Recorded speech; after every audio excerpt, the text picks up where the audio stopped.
Hello, everyone. It's Thursday, March 19th, year of our Lord 2026. We're in cycle 4 now. You're saying, well, remember I said there was 6 cycles of judges?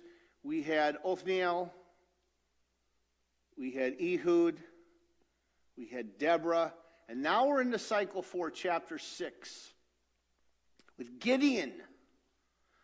You know the cycle: sin, punishment through other nations. A judge is raised up, and then they have a peace or some kind of a revival. Gideon, we find Gideon in chapter 6.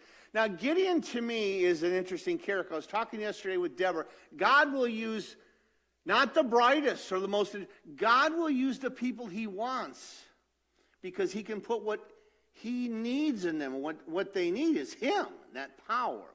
Gideon is a man who struggles with faith. I struggle with faith. Gideon is a man who doesn't have total confidence in the Lord. He's weak in a way. And I don't mean weak, good humility. I mean, he's kind of weak. He's kind of a whiner too. But watch what God does with him. And as I continue to share this story of Judge, think of where you were maybe you've been a Christian for 30 years. Think of where you were 30 years ago. Yeah, I was that sinful person. I was that addict. I was that whiner. And God meets up with Gideon. He's in a cave. He's in a cave at the wine press. Why is he in a cave? Because he is afraid. They'd fallen into evil, step 1. The Midianites took over for 7 years. They finally hit rock bottom. And now's the time for this judge, the least of the least, as we'll find. He's the least of the clan of Manasseh. Not the brightest from Harvard or Yale. He's almost at the lowest class. God has a plan for Gideon. God's going to use something very special. And he comes to him. And right off the bat, Gideon starts to whine a little bit. Pardon me, my Lord. I'm in chapter 6:13. Pardon me, my Lord. But if the Lord is with us, why has all this happened to us?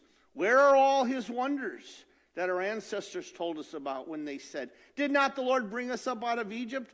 But now the Lord has abandoned us and given us into the hand of the Lord. It wasn't the fact that God did this. It's the fact, it's what the Israel people did that put them in that position. So again, I was a whiner too, a complainer, very defensive. So again, I sometimes relate to Gideon years back. Now, he does offer the Lord a sacrificial meal. He builds them an altar, chapter 6:24. And then he does something really interesting in chapter 6:25. Get the picture here. That same night the Lord said to Gideon, take the second bull from your father's herd, the one 7 years old. Tear down your father's altar of Baal. Think about that. Here's Gideon's dad with an altar of Baal, an Ashtoreth pole. The father is serving false gods. Maybe he loves God.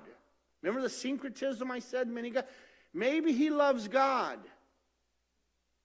But he's got another idol, and God says, tear that down, and Gideon tears it down. Well, the next day the people find out about it. The Hebrew people want to kill Gideon. You're thinking, well, why would they kill him? Because they were all serving the gods of the Baals. And again, if you've ever read the Old Testament, we're finishing up on Sunday service.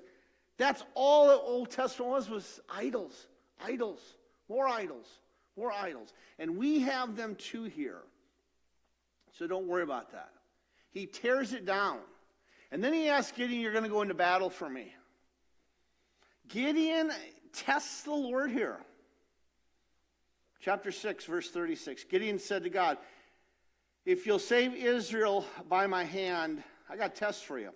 Look, I place a wool fleece on the threshing floor. If there's dew only on the fleece and the ground is dry, I'll believe you.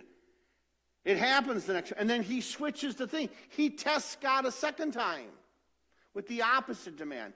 And God answers him.